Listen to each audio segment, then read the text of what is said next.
Hello. So now we're going to solve this problem.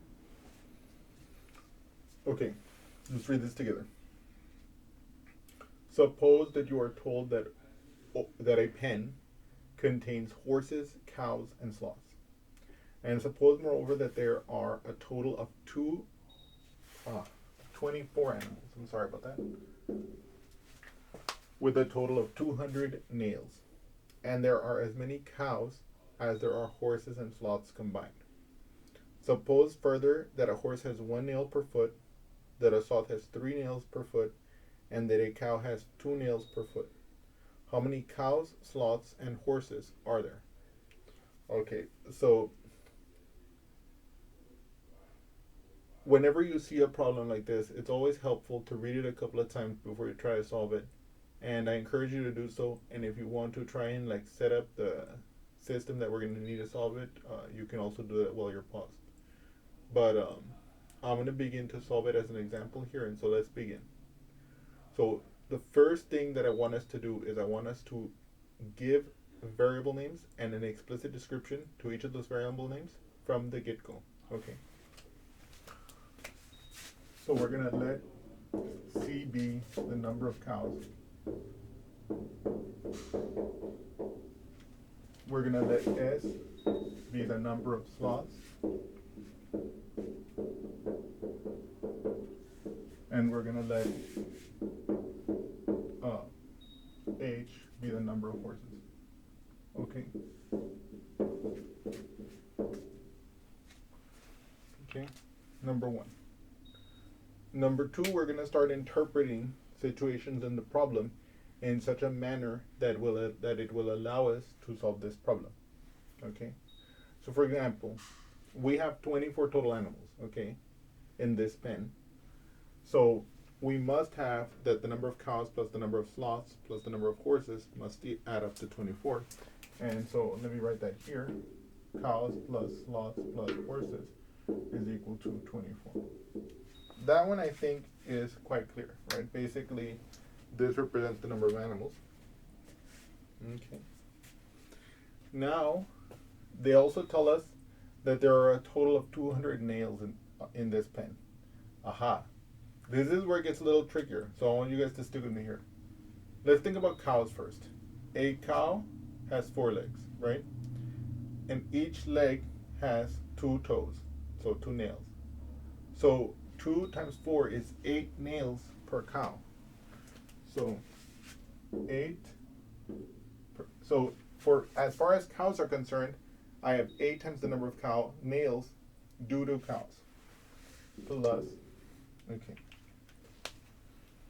Now what about the number of sloths? If you've ever seen a sloth, you know that a sloth has 4 limbs, and of those limbs,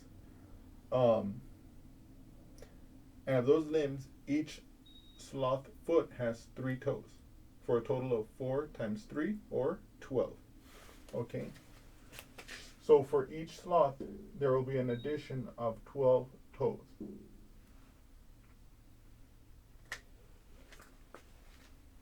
Wait a minute. Oh yeah, 4 times 2, that's right. And then this is 4 times 3. And then we know a horse, for each horse I have 4 legs, right? But each leg only has 1 toe, namely it's the hoof. And so, 1 nail, the hoof.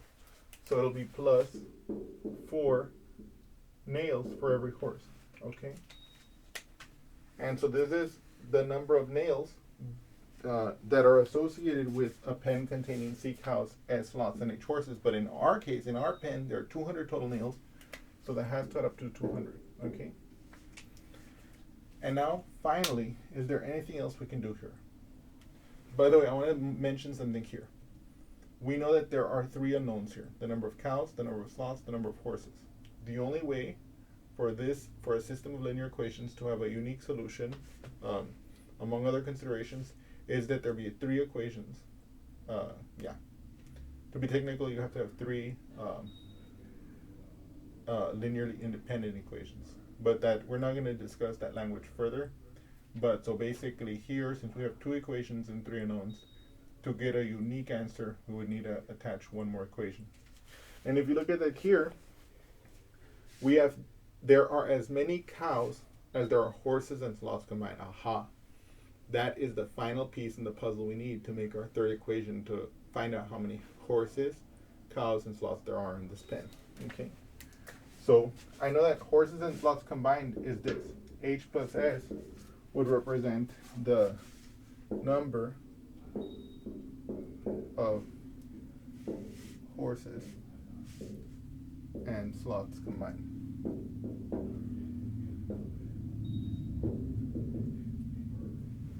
Okay, so H plus S is the number of horses and sloths combined.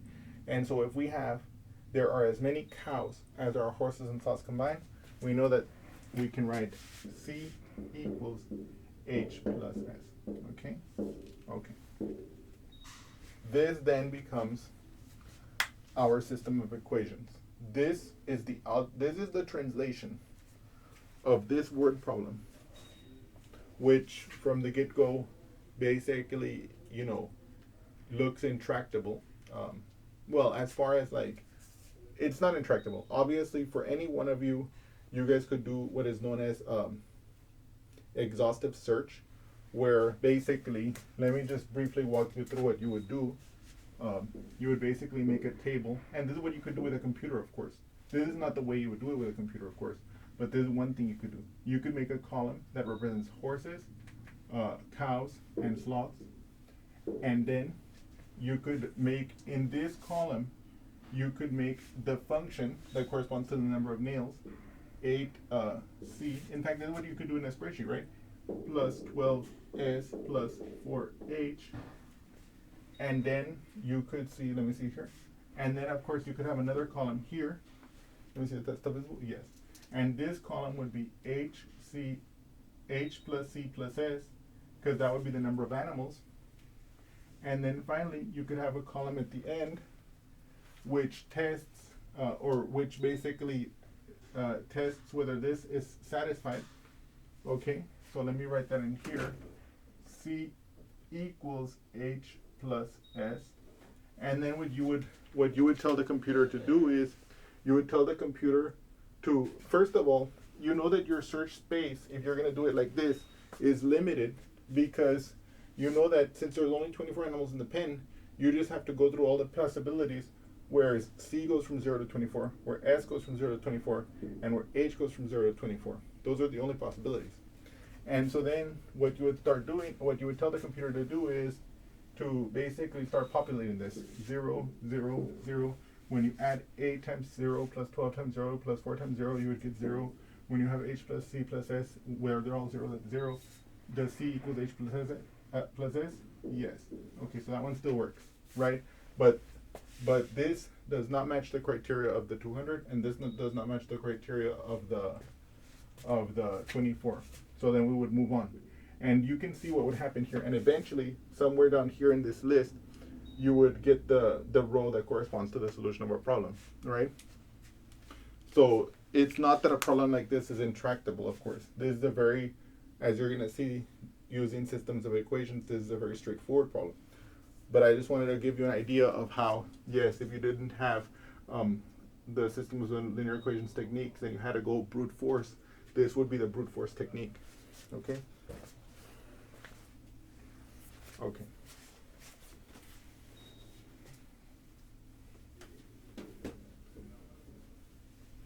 And if you like to program computers, you could write a program to populate that table, and and then you could be excited by having that by having the computer make all those tables. Maybe you put in some conditions to prevent it from doing the whole exhaustive search, which would be the brute force. But in any case, it could be done that way. And of course, since computers can operate so much faster, even though it's very laborious and even though it's not efficient, doing a technique like that would still work. Anyway, but so going back to here, we have translated a system, which admittedly, this system, I'll admit to you, of course, is completely useless.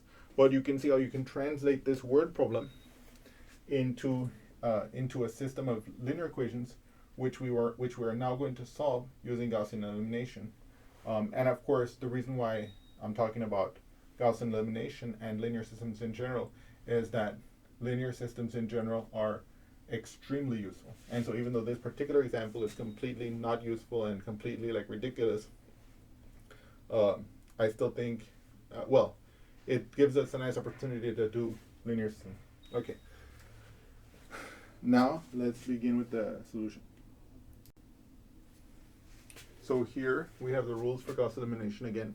Now I want to recall for you one of the important things about the rules for Gauss elimination. What are they?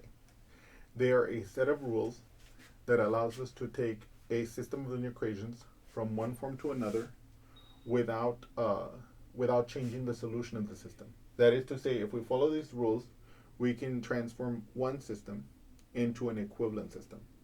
What is an equivalent system? A system with the same solution as the original. And of course, always with a mind to transforming a system like this from where the solution is not very clear before us to a system where the solution will be apparent or nearly apparent, and that is the row echelon form. Okay, we're going to talk about that in a little bit when we get there. Okay, so the first thing that I'm going to do is I'm going to make a change here before I apply the Gauss elimination, because if you look at this equation, all the variables are on the left and the number is on the right. Same thing with equation 2, but in equation 3, from the third equation, we can see that we have C on the left, but we have the H and S on the right. So we can't have that. So what we're going to do is we're going to rewrite that as follows. I know that C equals to H plus S. What I can do is I can subtract the H to the other side, minus H. I can subtract the S to the other side, minus S. And I get, and I'm going to put them in this order, okay? So it'll be C minus S minus H equals 0. Because H minus H is gone, S minus S gone, okay? So that will permit us to rewrite our system as follows. Stick with me here, guys. Okay.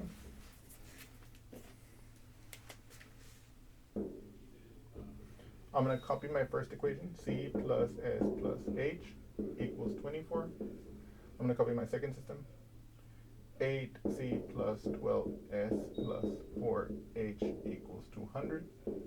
And then I'm going to replace this one here, C minus S minus H equals 0. Okay. Okay. Okay. Now in this form, we are ready to apply the Gauss elimination, and so I'm going to put this up here at the top so we can have the room to do that.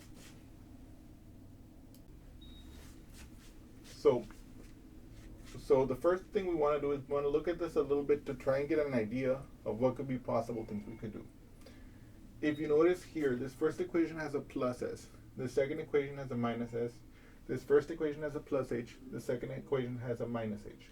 So if I were to add these two rows, which is justified from Gauss elimination rule number 3, you can replace any equation with a sum of any two of the equations from the system. We can see that if I were to add these two equations, I would have 2C with no S term, no H term. 24 plus 0 would be 24. Okay. And also we can see that the second equation can be profitably divided by 4 because each of the numbers in equation 2 is divisible by 4. And I'm going to leave equation 1 as is. And so as I've mentioned to you before, what we're going to do is we're going to notate what we're going to do first, and then we're going to draw the consequent system. So for example, for my R1 old is just going to become my R1 new. I'm not going to do anything to my old R1 to make the new system. Now I'm going to do 1/4 of my second row. So my old R2 is going to be multiplied by 1/4, or in other words, divided by 4, to give my new R2. By the way, this notation is not standard, and you can figure out whatever notation you want to do. But what I want you guys to always do is to make some notation that tells you how you go from one system to the equivalent system, because that way you can, number one, when you're studying, you can see like a carefully progressing logical argument exactly what was happening at each step, and if you make a mistake at the end, that way you can go back and find out where the mistake was. Okay. And now finally for my third row, I'm going to replace it with the sum of my R1 and my R2. So R1 old plus R3 old gives me my new R3, okay? So what I'm going to do now is I'm gonna write this system here for our yes. So my R1 old becomes my R1 new. So I just copy it over. C plus S plus H equals 24. My R2 old, this second equation, I'm gonna multiply by 1/4. By the way, so I know you've probably noticed, but I just want to tell you, this notation, I'm using R to represent a row. You can just read it as equation. But instead of writing EQ each time, I'm writing R instead to represent rows. Okay, so here, this row, this equation, I'm multiplying by 1/4. So what's 8 divided by 4? 2C plus 12 divided by 4, 3S plus H equals, and then 200 divided by 4, that's 50. And just for our fun, let's do that here so we can double check, okay? 4 goes into 200. So I know 4 does not go into 2 because, of course, 4 is bigger than 2. But 4 does go into 20, and it goes into 20 5 times. 5 times 4 is 20. Now, 20 minus 20, that's 0. But there's a 0 here, so I can bring it down. Does 4 go into 0? It does not. Okay, so I put 0 here. 0 times 4 is 0. Now, 0 minus 0 is 0, but there's no more numbers to drop, and that's why I stop with 1 0. Okay, so that's how I do the division there. And then finally, the new R3, the equation 3 in this new system is going to be the sum of these two equations here. C plus C, that's 2C. S plus negative S, that's 0, so nothing's going to be written there. H plus negative H, again also gone. 24 plus 0, 24. Aha. Look at this. Look at this. From this last equation, I can see, aha, 2C equals 24. I can already get the variable for C. So that gives us, when I divide both sides by 2, C equals 12. So I'm going to save this information, and I'm going to bring it over here. C equals 12. Okay? And what I can do is, I can use this information that I've received, okay, to rewrite my system. Okay? Because now, instead of writing C and 2C here, I can write it in terms of 12. Okay? Okay. But wait, should I do that yet or no? Well, so what I'm going to do...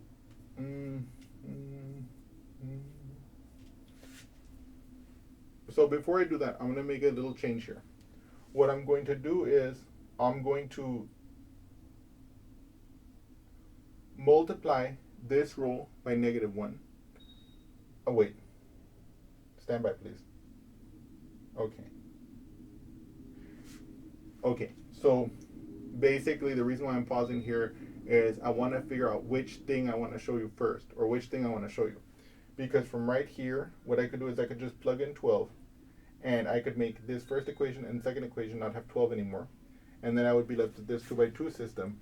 Or what I could also do is what I'm thinking of doing in my mind right now is I'm thinking of saying, okay, I'm going to multiply this equation by -1. I'm going to basically add these two equations. And as you can see, that's going to get rid of this H. And then we'll get a system that is closer to row echelon form. And then I can just, I could just interchange this one with the first one. So let's do that together. Even though it looks more complicated, it'll have a nice outcome, okay? So my R3 old, my old R3 will become my R1 new, okay?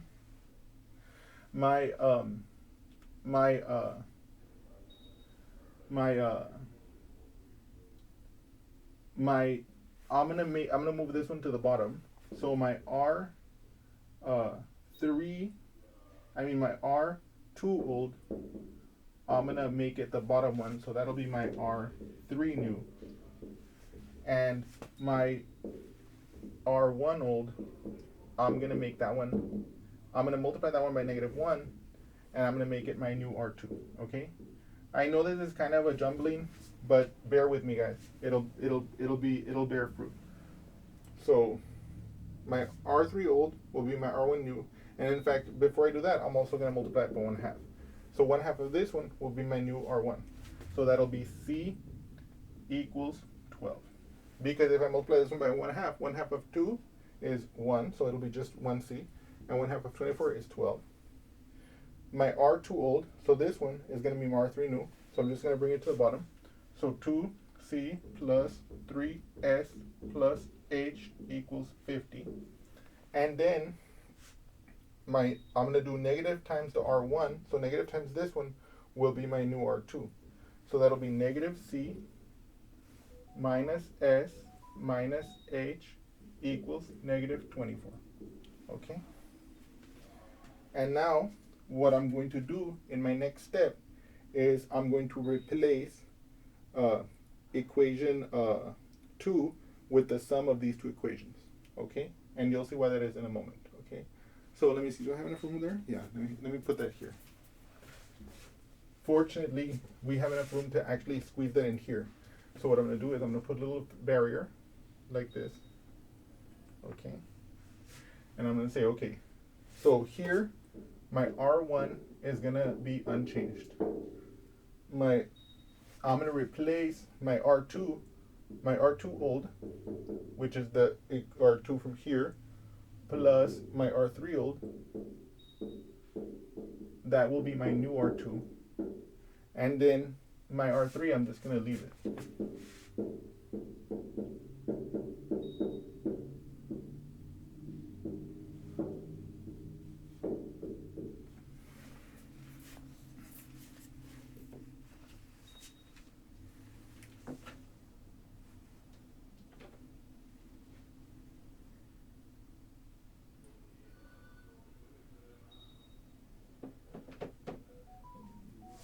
Okay.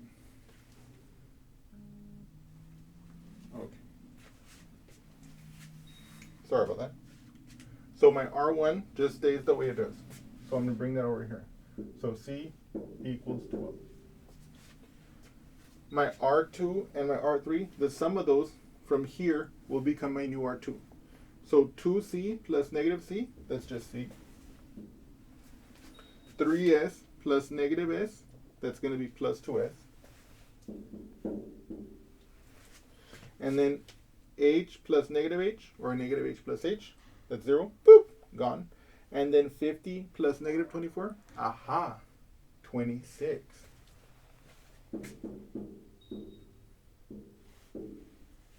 Right? And then I'm going to just copy this last one in. So 2C plus 3S plus H equals 50. So 2C plus 3S plus H equals 50. Okay. Oh man, this is not row echelon form. This one should be at the top, this one should be in the middle, and then C. So let me show that to you here. And in fact, I should divide this one by 2 if I wanted to get it in really row echelon form. But wait, should I do that? No. We'll just go from here to the solution, because like I don't want to like drag this out for you longer. Okay, but yes. So basically here, from the second equation, right, you guys can see that C plus 2S equals 26. So what I'm going to do is I'm going to subtract the C to the other side. So I get 2S is equal to 26 minus C, right? But what is C? C is 12.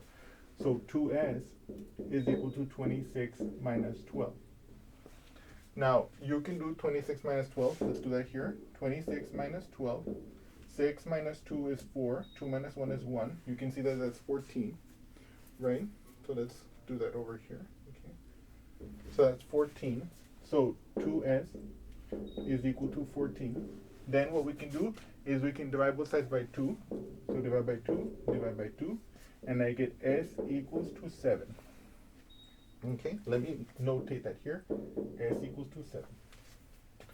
And now what we're going to do is we're going to use the third equation to isolate the variable C. To isolate the variable H.